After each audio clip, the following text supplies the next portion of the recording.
Delighted to be with Rob Jonas, who's VP and MD EMEA and Global Business Operations at InMobi, Board Director and Investor of Yahoo, on the board of the Mobile Entertainment Forum and the Mobile Marketing Association. You're also a mentor at Seed Camp, and a former Director Strategic Partnerships at Google and former Director at Yahoo. And you also have a passion, I think I might say, for extreme sports. And as of this morning, just said you have your race card for the amateur race, which is a segment of the Tour de France next year, which is brilliant. So I suppose first question that comes from that is what is it that drives you to constantly push for excellence in your professional life, but also in a personal capacity? I think I've probably always had a sort of balance of both. So I've been fortunate in my career that I've always worked in very interesting, cutting-edge companies, and what that means is you end up being surrounded by incredibly enthusiastic, dynamic, exciting people who have got fantastic ambitions to change the world. And I've had that for the last certainly at least 10 or 15 years of doing digital businesses.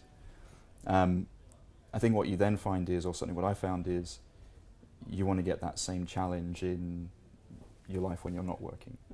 And there's many parts of your life which are incredibly important and valuable to you, but having a passion around a sport or activity that balances out a passion for your career, I think is an incredibly valuable thing to do and very rewarding. And the experiences I've had in my career have been fantastic, but the experiences I've had in rowing boats or on mountains or on frozen waterfalls or bicycles are as exciting as well. We'll go to the sporting piece in a minute, but you said it's surrounded by people with a fantastic ambition to change the world. Have you got a fantastic ambition to change the world? I think so, yeah. I mean, again, probably more than 10 years ago, I worked for a company where the founder of that company, his sole reason for his business was to look at existing business models and just disrupt them. Obviously with the ambition of making money from doing that, but he was passionate about the disruptive piece as well. And that disruptive piece would often be for a benefit to consumers, communities, the world, whatever, however you want to measure it. And I think I was very heavily influenced by that. Do you think that was the catalyst that's led you to the businesses you worked in and what you're striving for? Yeah, I think the disruption piece is fascinating. I mean, any one of us can look at our day-to-day lives and the companies or the industries we interact with and get frustrated by them. What this guy did was say, I'm not going to stand for that. I'm going to disrupt it as much as I possibly can and try and make things better. And every business I've been involved in since has probably had that at its core, whether it's a Google or a small startup that I'm an investor and advisor with. So I think it just kind of it gets ingrained into you or ingrained into me, and then it's become something that's hard to take away. And I suppose operating at a very high level, both in business and also, as you say, in the things that you do outside of work around the sports. How do you balance those? Because they all are at a very high level. It's at a significant. I'm not sure if they're that high level, but it's challenging. I mean, again, over the last 10 years, I've sort of at different levels of seriousness about some of the sports I do, and they take up huge amounts of time. But it's a worthwhile investment. When you've been working 50, 60, 70 hours a week, and you then have to find 3 or 4 hours to go to an indoor climbing wall and switch your brain off from work and concentrate on not falling off. It's a challenge, but for me, it was always around, okay, fine, I have to make this investment in time now in order to make sure that in 6 or 9 months' time, when I'm in the same situation in the Alps and I've got 2 or 3 weeks away from work, that I put the training and the commitment in so I get the most from that experience. Do you think in some ways, though, that's something that you have, both in your professional career and as you say, using the analogy of when you then go to a climbing wall in the evening, there's that same drive, if you like, that passion, that striving for for excellence? Yeah, I think achievement is very important. I mean, it's important for me. You know, success, achievement, those things, and both of those exist in both sides of what I do.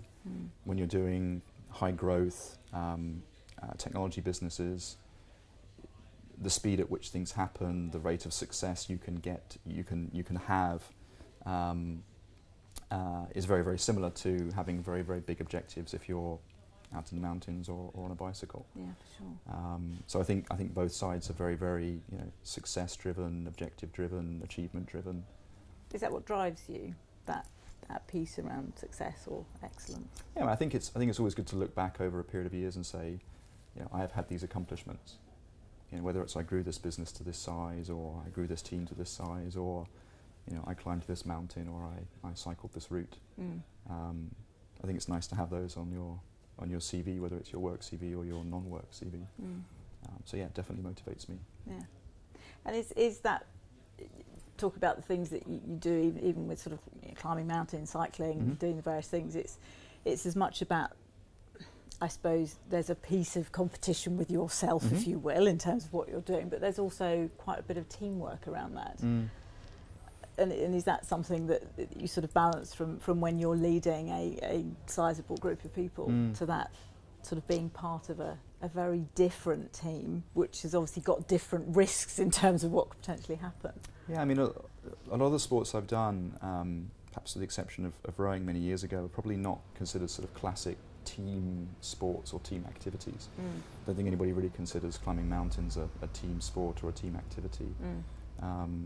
Same for riding bikes or racing bicycles. But actually, I think what it does teach, which is very useful, is the ability to forge very strong relationships with people around a common objective. So if you're climbing a frozen waterfall, there may be two of you climbing together, but for the 6 or 7 hours that you're on that frozen waterfall, the relationship you have with that other person is life or death. Pretty intense. Yeah, you are relying on them not to make a mistake and keep you safe, and vice versa. So you sort of forge very, very intense bonds for a short period of time, which are again very focused on objectives and results. One of which is survival, or it can be. And I think that a lot of that approach to some of the things I've done, you can take back into business as well. When you are working with small teams and you have a very common objective and it's got a very aggressive deadline, and you have a set of outcomes you're trying to reach, then you can forge that same relationship around that outcome. Do you think sometimes those relationships in business are often forged when it's tough? Be it a budget or be it a difficulty or client problem? Yeah, absolutely. I mean, again, it's one of the beauties of working in high growth technology businesses, which is everything is always far from perfect. We've had, in all the businesses I've been in, we've had periods of difficulty. I can think of one case where we were going through a particularly difficult period in a business I was in, and as ever, the people who are working for you are concerned about that. And they're worried about what's going to happen to the company, what's going to happen to them. The message I think I gave out in that instance was around, okay, yes, this is difficult. Is it expected? No. Is it unexpected? No. Are we going to solve it? Of course. But most importantly, at the end of going through this process, whether it's 1 week or 10 weeks or 10 months, the experiences that we'll all have from getting through it are so valuable. The next time it happens, and it will happen, you won't be so concerned about it. So I think there's an element to that comes from being in these types of businesses. Who inspires you? I think probably from some of the sports I've been involved in, it's always looking at people who are performing at an incredibly high level within whichever sport I'm focused on at that time. Again, I've been lucky enough that a lot of the people that have inspired me when I've been looking at a sport or an activity from the outside, I've had the chance to meet with and participate and do things with. Whether it was rowing or climbing or now cycling. I always seem to end up finding myself thinking that person's fantastic. Don't you think that's part of you that does that by design? And then suddenly I find out I'm doing something with them, which is always great. Yeah. Because then you get an insight into how they do things, and of course they're doing things, professionally, right? They're doing what many of us wish we could do, which is take a passion or a hobby or a pastime and turn it into something you do every single day. And I think that can be very, very inspiring as well. But I think what's interesting listening to you around that drive is that a lot of people would say, well, yes, I can just go climbing in the south of England somewhere, or I could go rowing. Not that that's not a great thing to do, but I think part of what's inspirational listening to you and how you do things is it's not about just doing that. I want to do it at that level and that. And what drives that, and how do you, I suppose, make that happen? Is that the goal thing? I'm not just, if you will, going to do that. If you can do something, my view is always you should do it as well as you possibly can. And if you've got people around you who can help you do that, if you've got the facilities, the resources, the time, the drive, then why not? Yeah. There's no point doing something and wishing I could always do it at a higher level. Pick the ridiculously high objective and see if you can do it. Go do it. Yeah. What's the worst that can possibly happen? You don't do it, but at least you tried, and at least you had the experience. We'll see whether I'm still saying that this time next year, as we're a few weeks away, or a few months after having spent some time in the Alps on my bike. So what's going on at the moment with your training around cycling? Just getting started. I mean, I've sort of come into cycling relatively late from spending time in the mountains. It's been a nice transition because it's got the beautiful elements of suffering and also spending time in beautiful places. That's an interesting expression, beautiful elements of suffering. Just quickly, what was the catalyst going from mountains to cycling? Well, if you look at the sort of where I've spent my time, I spent a lot of time in rowing boats, which is an endurance sport, high level of commitment, obviously when I was a lot younger.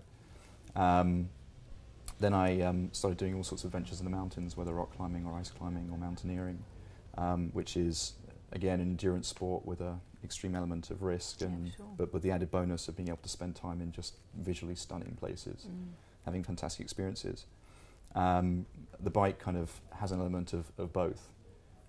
It's an endurance sport, perhaps with slightly lower risk, but you can still get into some fantastic places. Oh gosh, which is very nice. So that's kind of how I ended up there.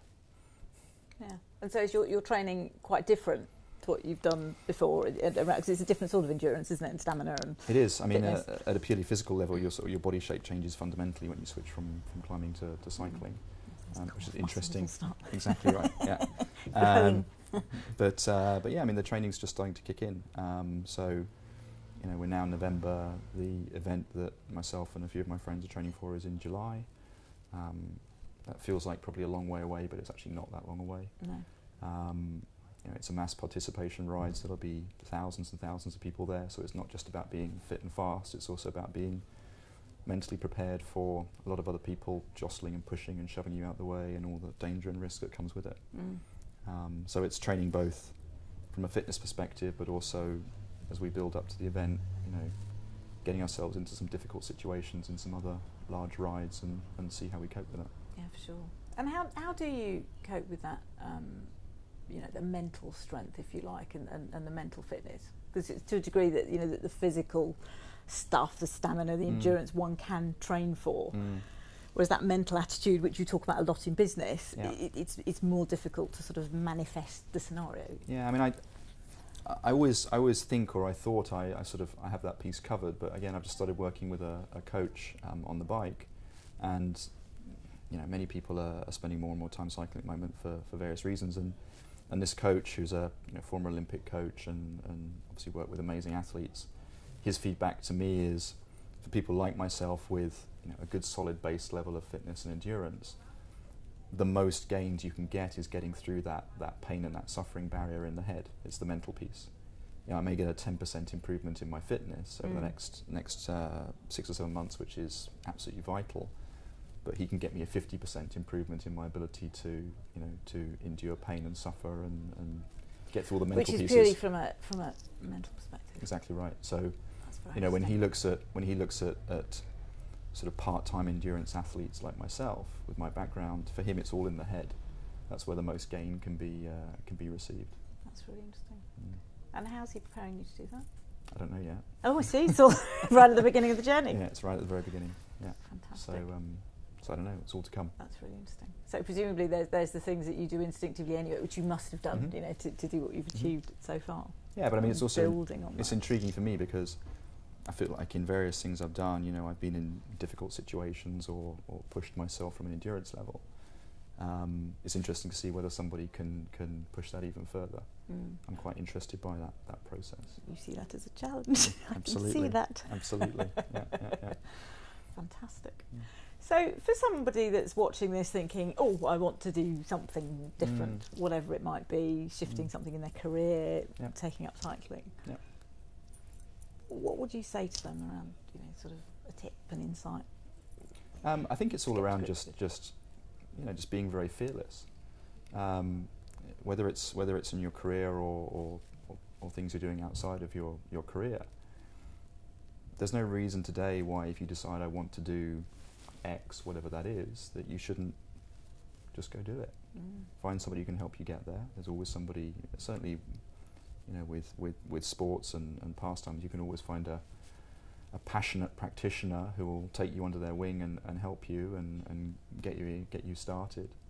And just set yourself a big ambition. You know, decide you want to climb Mont Blanc in 2 years' time, or climb Everest in 4 years' time, or ride all 21 stages of the Tour de France.